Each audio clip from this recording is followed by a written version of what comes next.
When fault lines first arrived in Ferguson, just days after the shooting, we were shocked at what we found. A small crowd of peaceful demonstrators faced with a police force that looked ready for war. This is an extraordinary display of force, to be honest. I mean, these guys are armed to the teeth. So do you know why they're bringing this equipment in? You all need to move back some, okay? Do you know why they're bringing in armored vehicles? We are from here! Mike can't go home! Mike can't go home! We're not out here to start trouble. That's right. Please don't harass us. Don't do that in our faces. It wasn't hard to understand why the police response would be viewed as inflammatory. You don't think that's provoking? They provoking. They asked them to move out the street. Do you see any violence occurring right now? It's peaceful. They don't have to be here. Has it been like this the last few days? It's been like this for years. For years. This kind of policing? Yes. It's been like this for years. From birth.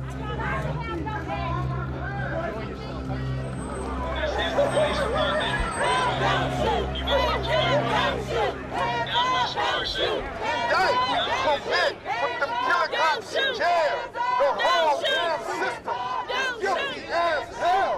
Indict. You may no longer be in the area. It is no longer a peaceful protest. You are not peacefully assembling. You must leave or be subject to arrest. It's funny, right? It's funny, right? They make us inhuman. What do you mean? What do you mean? Listen, they break us down. They try to strip us of every right as a human. We're supposed to be innocent. We're always guilty until proven innocent. You need to move now. That night quickly spiraled into what would be a turning point of the Ferguson story.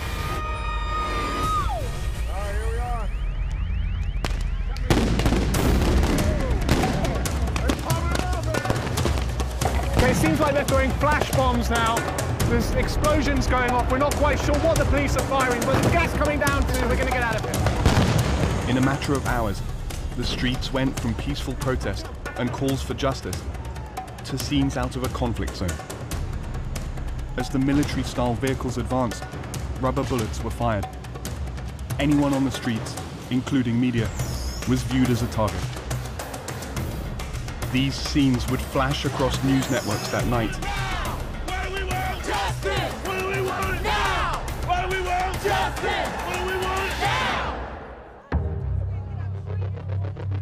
By the next morning, the nation was paying attention. After a call from President Obama, Missouri's governor showed up in Ferguson, putting the state highway patrol in charge of the response, relieving local police of their command. Governor, how would you explain the nature of the presence that we saw on the streets yesterday? I mean, there were armored personnel carriers, about 100 police in military-style uniform, high-powered rifles being trained on the crowd. I mean, who is in charge of making those decisions, and are they going to be held to account for mistakes that you clearly think have been made? No, I think that that was yesterday, tonight's tonight, tomorrow's tomorrow. But in a move that caused renewed anger on the street, Ferguson's police chief released this video the very next morning. It showed Brown stealing from a grocery store. His grieving family was incensed. The motives and timing of releasing the video were immediately questioned. Did he know that he was a suspect in a case, or did he not know? I'm going to read you a statement here. Michael Brown's family is beyond outraged at the devious way the police chief has chosen to disseminate piecemeal information in a manner intended to assassinate the character of their son. What's your response to that? We have given you everything that we have now and everything that we can give you. So that's from our police department. You have everything we've got. There's nothing else that I can give you. Chief Jackson, the timing of the release of this video. And by that night, news of the video's release had spread. Stand up for what they believe in! It was the police response that made national news. But the wider, underlying story we began to hear was about an anger that had started long before Mike Brown. This city has got these black people down. Ferguson, I get harassed on the daily. It's a tough law system, and it's harassment that go on every day for people, including myself, including a lot of these black males. When you feel like a target, how the you're gonna react. And that's some real. This is the police. Your orders to disperse immediately.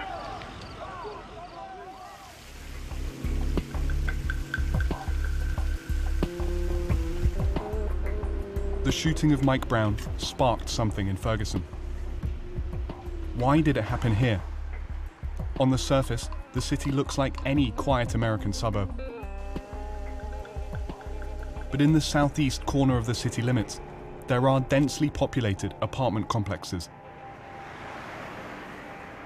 This is where Michael Brown lived, and this street is where he was walking the day he was killed. What exactly happened on the day that he encountered Darren Wilson here remains unknown, but what's clear is that they were two people from two very different worlds. This area has a high concentration of poverty, and residents say it's heavily patrolled by the police. It's predominantly African American, and it's typical of the way many places in the St. Louis area are divided along racial and economic lines. A divide that young men like Mike Brown say means almost constant interaction with police.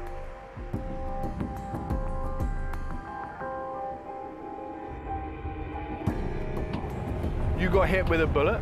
No, I got hit with a rubber bullet, man. Look. On what night? Look.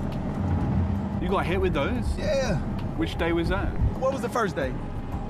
Monday. The first day was Monday. I don't know, man. Solomon, Ronald, and Miller are all from northern St. Louis County and have been out protesting the Michael Brown shooting. But it wasn't just about Michael Brown, they told us. They were angry at something more profound than that. They just harass you. They treat you like you don't belong over there. Who do? The police? The police. Yeah, we got 2 strikes, and that's black and male. That's our 2 strikes. So all we gotta do is miss a blinker, and we stretched out in the middle of the street. That's what people say? Yeah. 2 strikes? You make a face at a cop. Strike 3, you're out. You're going to jail for something. Hey, which way I turn, bro? What these young men were talking about is more than just a perception of unfair treatment from police. Adolphus Pruitt is head of the local NAACP chapter, which filed a federal civil rights complaint in late 2013 against the St. Louis County Police for disproportionately targeting blacks. What's going on here? A young black kid can live in an urban area, and when he leaves his house and he's going for a walk, or he's going to work, or he's going to school, he's subject to be stopped by police. He's subject to be questioned. He's subject to have to produce identification. He's subject to be ran through the system to see if he has any outstanding warrants. And then after all of that, then he's told, okay, you can go ahead. And in some cases, it happened for no reason at all. Even if they avoid the police, these young men have other odds stacked against them. The unemployment rate for African Americans in this county is 3 times that of whites. Among black males aged 16 to 24, the unemployment rate here in the last few years has reached nearly 50%. St. Louis is probably one of the most segregated communities in the country, both racially and socioeconomically. As African Americans move in, whites move out. And what happens also with that is some of the highest paying jobs, some of the best of living conditions go with them.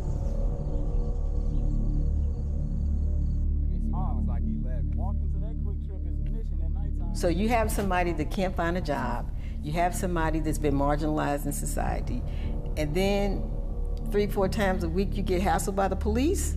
I mean, come on, how much can a young person stand who doesn't necessarily have the tools to deal with this stuff? And sometimes it just comes out pretty raw.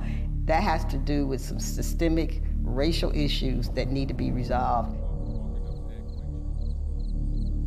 Really? That same one that they burned down?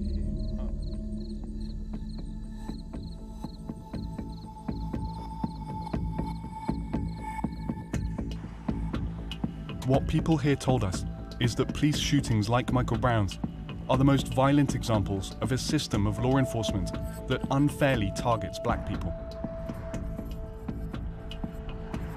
African Americans in the St. Louis area are disproportionately stopped and searched by police on a regular basis.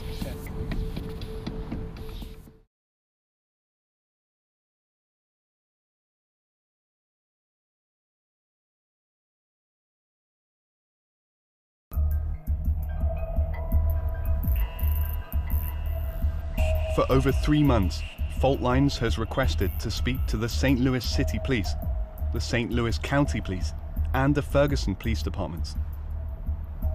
They all declined. But police in another local municipality called Hazelwood did agree to take us out on patrol. This is Nick Lawrence. He's been a police officer for 13 years. He says in a situation where police feel in danger, there is little time to deliberate. It's the adrenaline dump. It's the tunnel vision. It's the loss of fine motor skills. We asked Nick about something many in the community have been questioning since Mike Brown's death: the readiness of police to use deadly force. He tells us their training actually calls for it. We're trained to shoot center mass, to stop the threat. So if you are a... Center mass? Center mass. I mean, the center mass of the body. So basically the chest. Does that make sense? When the threat is stopped, then you can go back to preserving life. But if your life is in danger, you're not expected to worry about the person who's trying to put your life in danger. You're not worried about his well-being until he is no longer a threat.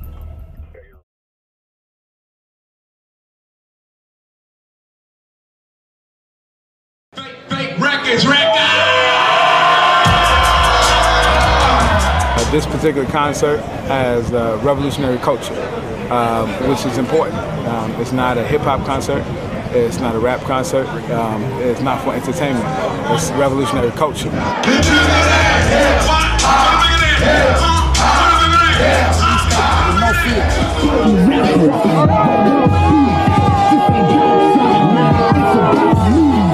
What's happening is a crisis in imperialism is being exposed. I think that crisis is based around population control, and people are clear than ever that we don't want to be controlled.